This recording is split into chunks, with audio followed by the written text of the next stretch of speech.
I'm Darren C. Demaree, and here today we're going to talk about my new book, Not for Art Nor Prayer. Now, the last time I got to do a book launch for Eighth House, we ended up in New York City at the Bowery Poetry Club, and we had a blast. Jason Price Everett, John Thomas, Messalini, and we really had a good time. Unfortunately, this time we couldn't really line up any dates with teaching and family commitments and other things going on, where we could meet up and do that kind of fun party this time. So Eighth House offered up the idea that I could record a video and they could use it as sort of a online web launch of the book.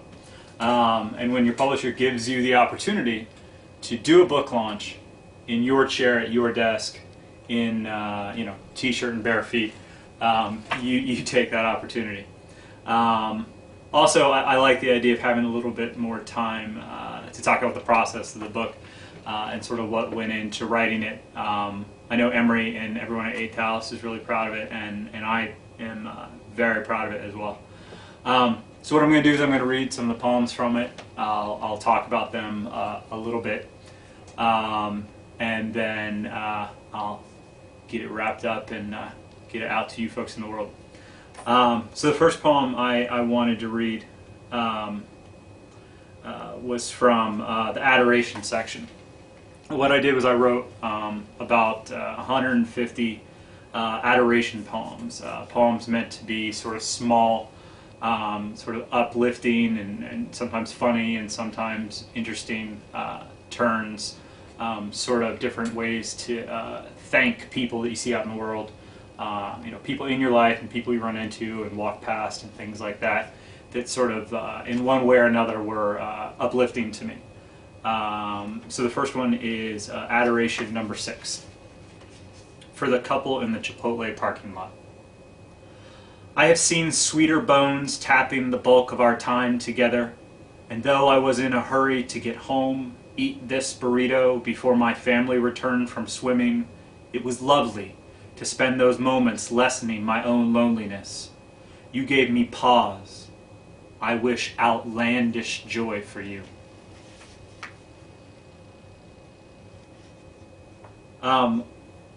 Adoration number 30 for Anna, my neighbor. This story actually happened to my wife. Someone moves in next door to you, and you get to learn about them very slowly. And our neighbor Anna is an incredible woman and very, very funny, very dry. But she decided one morning to let my wife know that she had beaten breast cancer. She had sort of gone through this, and she's an incredibly strong woman. But the way that she sort of delivered the news to Emily and when she relayed the story to me was both sort of incredibly powerful and sort of funny at the same time. So I wrote Adoration 30 for Anna. The first time you mentioned your breast, to me it was to tell me they were gone now, that there were other parts missing as well, taken from your body, from waking flesh that had woken up poorly, sick. When I tried consolation, you made a joke. You looked stronger then. Actual strength is astounding. So one of the things about these poems, and I tried to find, I wrote a lot of them for friends and for family members and for people that had done little things that really impressed me.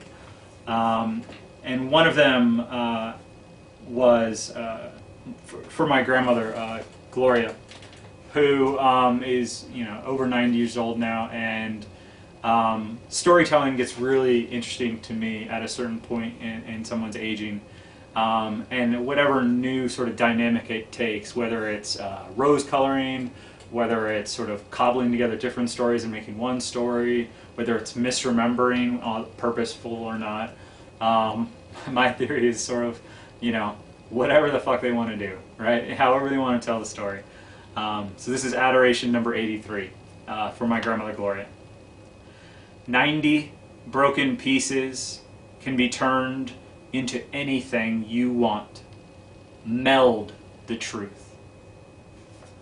Um, I had I had an experience with my kids at Kroger's where I had taken them, me and the two of them, and sometimes, you know, grocery store is a busy place and it's sort of a madhouse, and your kids themselves just sort of take in that energy. And even if they were behaving before they get into the store, they get in that environment and just sort of the switch goes off. And to sort of keep the chaos and hysteria as collected as possible, I was putting them in the cart. And they'll let you sit them in the cart, but they won't let you sort of put them in the middle. They're afraid someone was going to get hurt, obviously. But the lesser of two evils for me was standing them up in the cart and just trying to go as fast as possible and get out of there before sort of the mayhem took over all of us. So this is adoration number 90 for the manager at Kroger's. Yes, I saw, in fact, I read it out loud to my daughter, that we're not supposed to ride inside the cart. But with my son sitting under buckle, we had no choice but to chance that she might, at some point, stand up to reach for pancake mix. The running and singing was my fault. We were having such fun. At a certain point, as getting older and looking back on different relationships that I've had, you sort of pick out on the few that you always remember the lovely ones and the ones that where great things happened and love was felt and things like that. And for me, sort of equal to that, I also remember the ones where I just behaved poorly, where I didn't handle things as respectfully, as truthfully, and as lovingly as I should have. And so I wrote one of those poems for an ex-girlfriend of mine. This is adoration number 92 for Elizabeth Herbert. Sometimes there is one girl meant to splinter your awfulness. She hates her role. So that just sort of taking off and learning how to behave after you misbehave, sort of. I've got one of my wife's good friends and someone who's become a good friend of mine. Her name is Gretchen Marty, and she's one of these strong women that sort of always is constantly amazing everyone around them. And she's been a cohort of mine in planning surprise birthday parties for my wife Emily. And if you've got sort of Gretchen on your side, like you could take over the world if you really wanted to. So adoration number 100 for Gretchen Marty. The woman can be completely incomplete, but if she needed only 2 steps to be full frame, she would give you one of them. She is rain, not pool.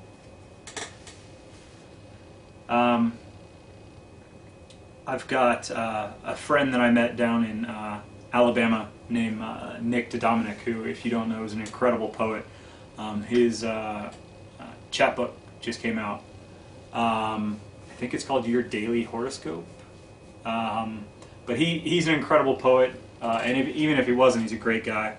And me and one of my good friends, Steve Kowalski, met him down there at the same time in Tuscaloosa, along with ended up being a crowd of people down in Tuscaloosa that are all sort of bright stars in the sky to me. Chris Mink and Brian Oliu and Farron Stanley, Kate Lorenz, people that are just sort of incredible. So this is adoration number 111 for Nick Demaree. I know all of the different ways to hold gravel in a driveway in Ohio, but I think I learned what to do with those rocks in Alabama.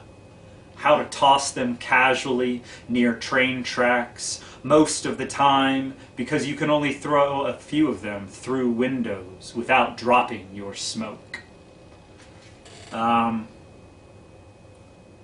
There was a couple in an AT&T store when on like a Saturday morning my phone broke and I had to go in there very quickly to get a new phone on my way out of town. And it was when the store opened. They had like at 8 a.m. or something like that. And I was the first one through the door because I was trying to get up to a friend's wedding in northern Ohio. And there was this high school couple who walked in right after me, and they were all over each other. Either they were still drunk from the party from the night before, or I don't know, but 50-50 when I left the store with my purchase, they were having sex in the AT&T store. They were hands in pants already, and I don't know what happened. But I got sort of such like a smile out of sort of the unabashedness of like an empty AT&T store and 3 very groggy workers watching these 2 high school kids. So hopefully they kept themselves under control a little bit longer until they got out of the store, but I can't guarantee that. Adoration number 131 for the young couple in the AT&T store on Henderson Road. I know for sure if you keep each other's hands deep inside the sweet grove fruit. I don't know how many people have kids that are going to see this, but one of the things that happens when you go to the podiatrist is there's always the main room where you've got to check in, sort of wait for a minute before it's your child's turn. But there's a second entry room that only the sick children go in, and it's sort of this barren place. In the waiting room, they've got like 2 TVs and all these toys and puzzles and books and everything. And in the sick waiting room, there's like a broken TV and a sad book with snot on it, and like a toy that no one's willing to touch anymore. And so I've sat in that room when my kids were sick, and it's not a pleasant experience. And one of the times I was in to take my kids to the doctor, and I walked through, and there was this one kid just sort of undeterred by his illness. Like the kid was a superhero, sort of running around that room. Like obviously his mom looked worried. He didn't, the kid was sick, but the kid was not to be stopped that day. So I wrote this poem for him. Adoration number 141 for the only child in the sick waiting room at Dr. Marr's office.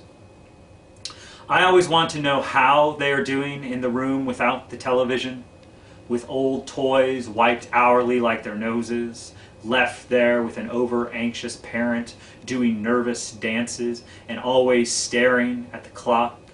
Today, there was one caped boy flying, ignoring his mom, the room.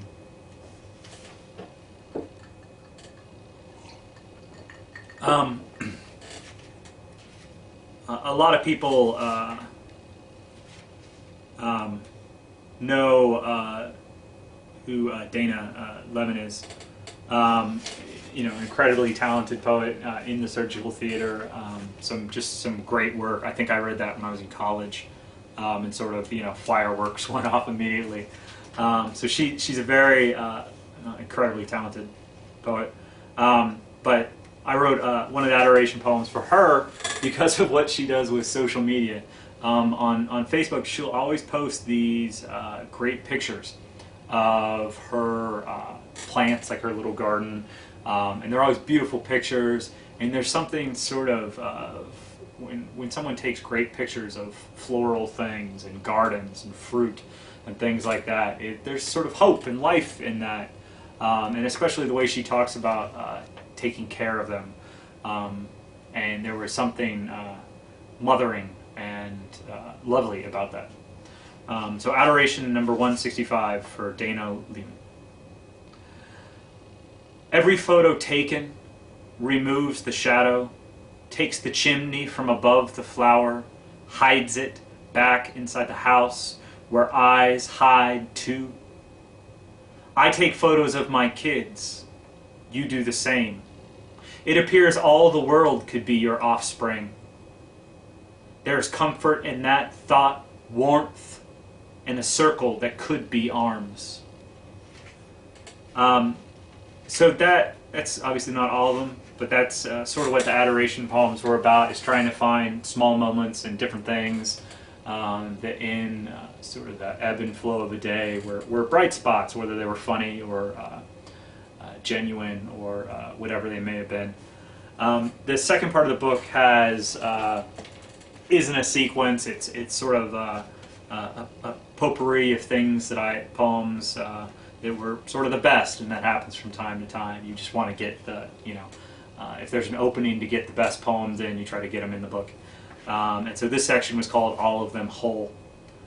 And this was a poem called We Did Our Best to Breathe Into It. Lung punctured, we did our best to breathe into the sheep's mouth. Emily even covered the bloody hole from where the metal, shorn from the fence post, first struck the animal, stuck deep into the soft red tissue, now unwilling to expand the way it should. We did too much for an animal we witnessed injured from our car. Did too much to bloody our clothes on Route 3 while family waited for us to eat a holiday meal.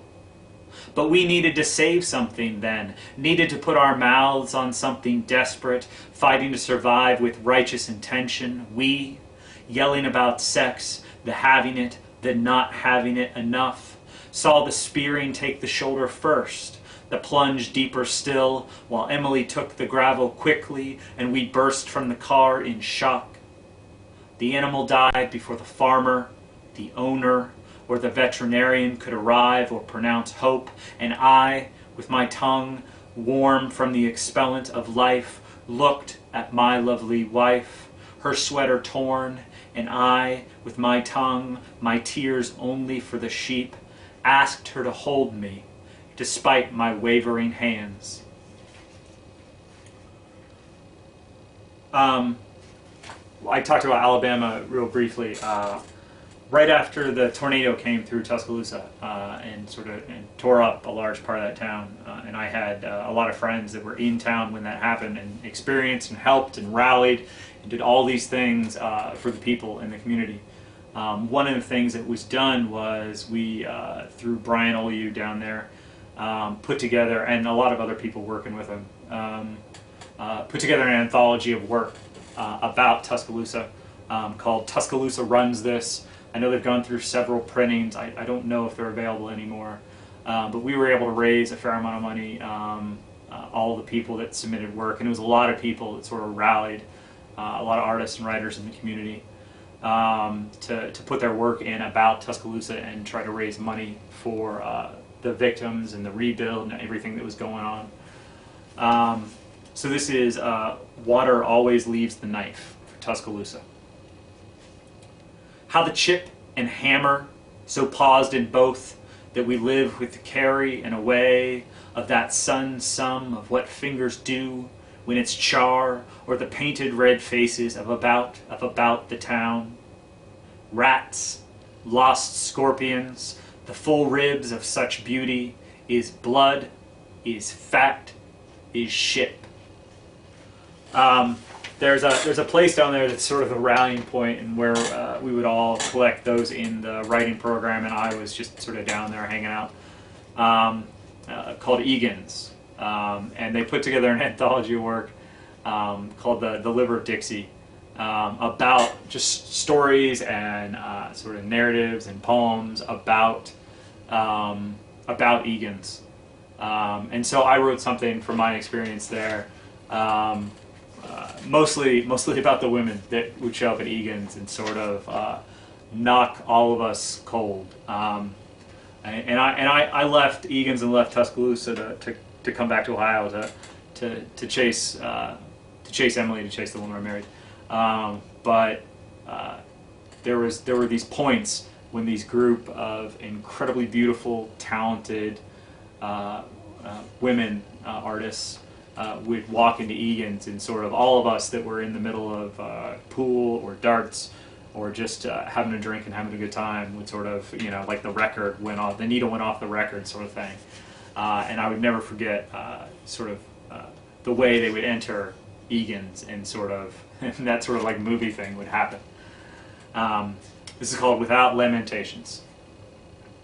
Song of the sudden blood, the dark heat, and fabulous monsters living without fear, that Egan's might at some point collapse into hell, that nobody would notice, that the bay of the hounds would fit in without a pause in a single dart game, because fuck all, man, we're here, We might as well have a good time with these transcendental women, all dressed like they knew this drop was coming. All beautiful memoir marvels, we all rush to arrive, to interrupt the discovery, the strain and echo of the knowledge that even if salvation comes to the place, nobody would give a shit.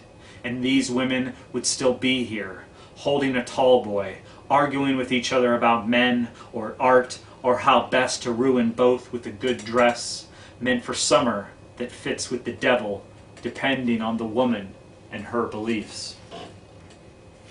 So I got to do a visiting writer thing up at University of Wisconsin-Superior, and got to spend all day going to different classes and talking to students, and I got to do a fun reading there. And one of my best friends, John McCormick, teaches there, and I got to meet some really great people. Yvonne Rutford, who teaches there, Ryan Vine, who teaches, I think, just over the border in Minnesota, and got to meet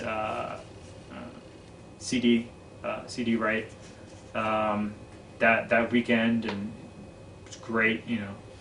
Got to talk boxing poems with him, which is cool. But it was a really interesting experience. When I went up there in the early spring, it was still very cold, and Lake Superior was frozen, and some people were willing to walk on it, and I was way too afraid, because when the wind would kick up, the lake would sort of like heave, and it was as if some sort of monster was hidden under there, or the lake itself had some sort of tendency for destruction. So I wrote a poem about that. The ice will keep our tide at the ready. For John McCormick, Yvonne Rutford, and Ryan Vine. A monument to the possibility that a 7-year soup may be required to feel the heat of good action again, I've decided to perch myself next to Lake Superior, to cancel flights, slash tires, give the wind a good shot at me from all angles. I see how often the water wants to rise. I see how so many people can balk at walking across this division of animal and the animal of the water's assault. Numb with beauty, eventually I expect to be numb by caution, but if we decide to release 2 million balloons from the shoreline, they would be in Canada before they ever understood the fear that was driving them north. There, a roll of the lake's shoulders, a heave of spirit, a sneaky lick of the large black rocks. On second thought, maybe I'll just take a picture and witness this sequence from Duluth, where the dominoes of the season will only slightly rattle my belief that all of that ice will someday find me in Ohio, will deliver a message that I really never understood. What was the particulars of this ghost spring can really do? The jewel never chooses the setting. The energy is mostly spent building answers to what might happen next. And from almost every angle, this great, heaving body feels like a beautiful threat. I've got a couple poems in here for the Sundress publications, Sundress Academy for the Arts down in Knoxville. One of them is for Erin Elizabeth Smith, who is the high priestess of the organization. I got brought down there to do a reading, have ended up joining on as the managing editor at Best in Net, and on the board of directors, and the people down there are just sort of incredible. So I've got a poem for her in here, sort of about her cooking, and it's interesting. But when I was down there, I met a really young poet named Andrew Koch, who has since moved out to Washington to get his MFA out there. But he was thinking about coming up to Columbus to go to OSU, and I think he got a better offer to go to Washington. So he went that route. But he was asking me about Columbus. He was a hockey fan, and he wanted to know sort of what it was like to live up here. And sort of in response to that, I wrote this poem called "The Younger Poet Asks Questions of Ohio" for Andrew Koch. Already posing, unbloodied, I was asked by talent what it was like to live in Ohio. I was asked by the next champion if the food was any good, what the weather was like, could he get tickets to a hockey game, were there enough sheltering hands to carry him, his love, their pale stones. He's a good kid. I've looked him up. He's the next champion here, but I get to work him over a bit before he comes to the bottom of my ravine to take this homemade belt. I really like this kid. He's got good, active blood, which should keep him warm during the hard times to come.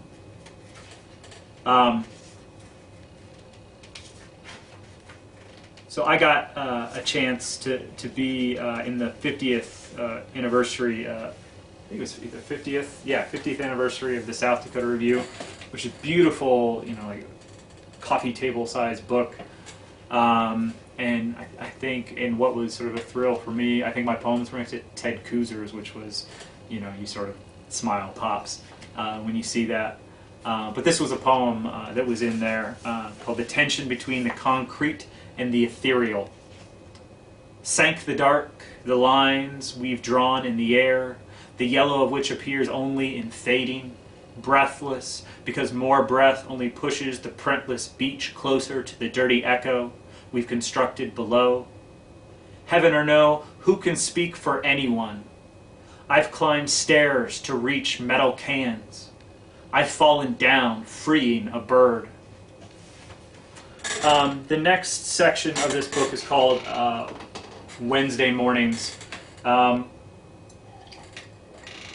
again, I was trying to write short poems, sort of uplifting, happy things in the middle of the week sometimes when the week itself gets its hardest. So I wrote a sequence called Wednesday Mornings, and they're numbered like the adoration poems. So this is Wednesday morning number 20. I want the crumbling meat of stars to roll my hands in, show you hope exists. So they're all very short, but they worked for me on sort of a challenge level of how do you find even smaller, shorter sort of bursts of desire, happiness, sort of the foundation to find enthusiasm for whatever week that you're going through, which on a week by week basis is sometimes easier than others. So this is Wednesday morning number 152. Hours before lunch, and my beard is stained by milkshake. I have only spent fireworks today. So one of the things when I'm getting a lot of writing done is I'll have coffee and some sort of dessert sometimes. I'm a huge pie fan. But one of the mornings I was doing these, it had been a thing where I think we'd gone out with the kids to get milkshakes the night before, and there were some left. So I snagged and had myself a little bit of a morning milkshake. And so that seemed to me like one of the best examples of finding a way to be unreasonably happy on a Wednesday morning. This is Wednesday morning number 172. I wanted to write poems about absence, but I had no reason why I should. And finally, the last one in the sequence, Wednesday morning number 173. Deep, welcoming thunder, release everything. I want the rain, the light, the energy, and what follows. So the last section of the book is Emily as a Mango Hitting the Ground, which is the title of one of the poems in there.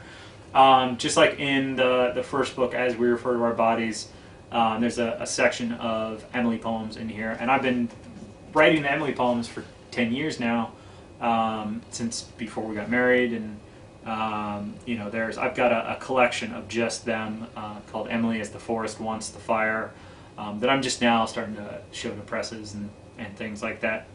So high hopes for that. I've been writing them for 10 years. And some of the poems from this book made it into the overall sort of 10-year collection of them. But these Emily poems have taken on sort of a life of their own, and I've written probably over 1,200 of them at this point. And I'll continue to. Hopefully, there'll be a 10-year collection, 20-year collection. We'll see. But this is Emily as Luminance Deflected. The first letter that Magnificence wrote was in deference to the Lord. The second letter that Magnificence wrote was about a tide of angels overwhelming the shores, confronting the sun. The third letter was a confession that Magnificence believed only in the heat of other magnificence, and the army of heavens, general and company, seemed to only carry individuals on the sand, one at a time, driving them mad with the thought that they might not be alone. The fourth letter Magnificence wrote was more of a song that buried the burden of proof inside of her glorious, malleable intention to be weak beauty, but beauty all the same. So the finding, obviously the challenge in all these Emily poems and sort of trying to find new angles on love poetry, and twisting and playing with the tether of Emily as different things. And how do you turn love poems sort of on their head or on the side? How do you find entry points and exit points that are in some way unique to what is, obviously a history, the tradition of love poetry is great. So how do you find a new way to do it and not be homage and not be repeatable and not be something that everyone's sort of played out and done over and over and over again? Which I don't think is the case with love poetry in general, but I think the genre sort of leans that way. It's heavy, it falls easily. So finding different entry and exit points, finding this sort of formula with the Emily as something that obviously she's not, or an interpretation of something she is. How do I get the poem there? And how do I sort of spin it out into the wind where it's gonna do something for the reader, and something for me when I'm doing it, where it can accomplish something more than what a general love poem might. And so that's the challenge for me, and why it's something I keep doing. Is it's something that to me is difficult to pull off and pull off well. So I keep trying to find new ways, and thus far I've been able to, at least in my opinion, find different things with the entry points, and the challenge of getting and putting the spin on it where it's going to be something of interest, something more unique, something that can accomplish maybe what a complicated love poem might, but in unexpected ways. So this is Emily as written by Ase Berg. So I've written a few of these sort of homage poems where I become sort of so enamored with a writer's style and what they're able to do, that I try to take this challenge that I've given myself with the Emily poems and do one, not found poetry, not taking their words, but doing sort of an homage to how maybe they would approach that. And if you haven't read Berg's book, Dark Matters, it's incredible. I know there's a new book of translations coming out soon. Just really incredible work. But this is Emily as written by Ase Berg. I believe in the relative success of the synapse, and if Emily wants to be part of that crackling, she will pop to join me past the dimensional leanings of her present. If Emily is entirely real and here, we will see her. So one of my favorites in here is a poem called "Emily as the Sun is so bright the field has no context for the cold." And this is something that happens if you live, in Ohio or in one of the northern sort of states, where it'll be a beautiful winter morning, and the sun will be out, and it'll shine through your window and sort of warms up the house a little bit. But the sun is completely, in terms of heat, not doing anything outside. And you'll walk out of your house, or in this poem, a field, and it's so damn cold that it doesn't matter that it's sunny. And so this was sort of playing off of that. There is a distance from us to the cut bank, but where the warmth or absence of the warmth never varies, never layers jealousy between the land, the man, the woman he loves who stares at the sun without regard for her eyesight, what that narrowing black can mean. We are dressed for a warmer world. We believe that bright sun meant something. Legs over the erosion of the field, we have sat here all morning, hoping more land would develop so we could lay down in the light. But that is not what happens here. No matter what the scene might look like from Route 36, we are not moving because we are waiting, not because we are frozen or afraid we will fall into the shallow water beneath us. We are waiting for eyes that can decipher all of the things the steam pouring out of our mouths might mean. Good money down, we have nothing to say about Ohio, as we knew this might happen, that the small strips of land might one day mean something more to us because of the distance between each other, our warm bodies.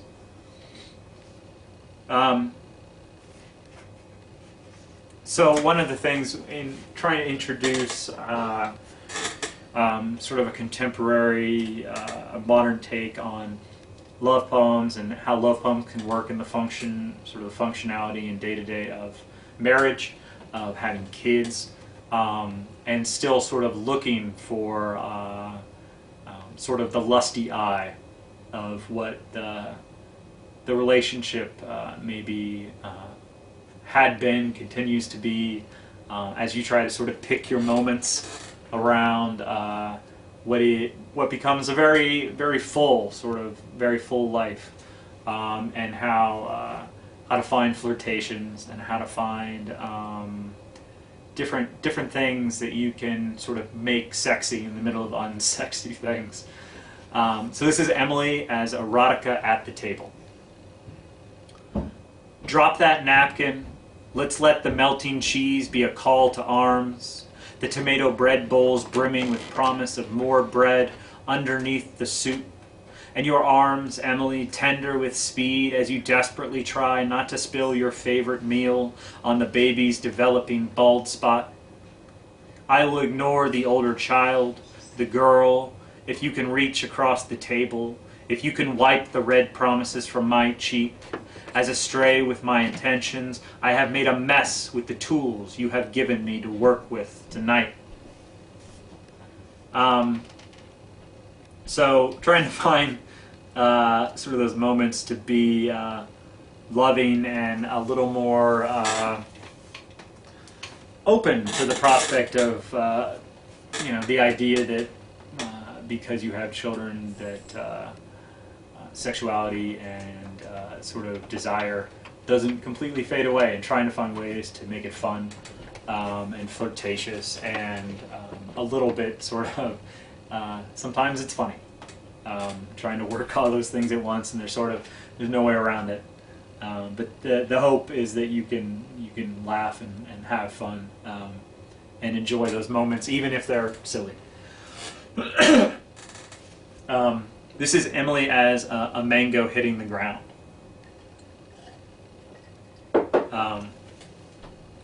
If this were an orchard, how lovely it would be if Emily fell from a tree as the mangoes roll to the will of the roots gradient. In Ohio, though, we don't grow any mango, and such a fall bruises deeply what we at first hoped would be a light pat from the dirt. Origin of my fruit, I am sorry. I did my best to imagine a way for you to be unscathed or cradled in good context. I simply failed to catch you.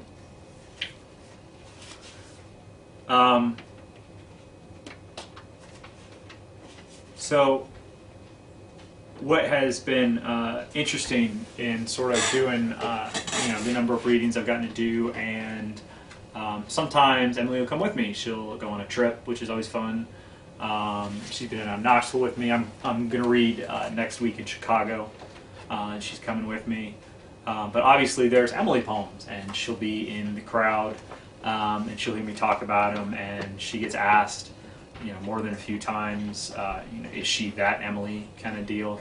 And what started off as sort of, I think, something awkward for her, sort of became a badge and something she gets a little ornery and a little happy about. So the last poem I'm going to read is called Emily as She Loses Focus in a Poem, sort of about the transition that's taken place and sort of the attention and how instead of sort of being shy about it anymore, she sort of sits up a little different and sort of goes with all the pieces, all the little bits that are more imagined, more embellished, more sort of taking up the tether and twisting it a little bit to make it more interesting, and sort of goes, yeah, oh yeah, that's me. This is they're all about me, and they are to a certain extent, but they're also an exercise in pursuing this kind of new love poem, and trying to keep it interesting and trying to find a way to do it that I hadn't seen done before, within the complexity of all the different parts of our life. So this is called Emily as She Loses Focus in a Poem. Unwilling to be a statue and painted only in the slants of shadows, Emily has started to answer questions at readings about these poems, about herself in these poems. She has heard me talk about them for years, and I couldn't be more disappointed that she is cribbing my answers. I wrote these for a decade, waiting for her to get pissed, to take ownership of them, to ask why I told the truth, and why I lied, why, and just kept going without asking her. She likes it now, when she's naked and a little bit mean in the poems, and she likes people thinking that part of her is real. I suppose I've gotten away with it. So one of the things, if you write and sort of explore every avenue of a relationship, most of them good, some of them dark, some of them questioning, some of them revolving around things that don't normally come out in a traditional love poem, and you write as many of them as I have, it becomes a thing where you start to second guess a little bit of do you have the right sort of appropriate someone's life, someone's relationship with you, and so sort of in the middle of second guessing and doubts and things like that, it became apparent that that sort of thing was okay. So anyway, Not for Art Nor Prayer. You can buy it on Amazon. You can get it through 8th House online.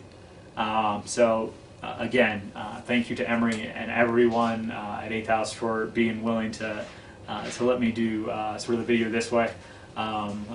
We'll all get dressed up for the next one. I know we're going to do, I've got another book coming out with them probably in 2017 called Many Full Hands Applauding Inelegantly. And so we'll all meet up and get dressed up for the next one. But I appreciate you folks who find the video spending this time with me. Again, you can find it on Amazon or on 8th House, 8th House's website. Thank you.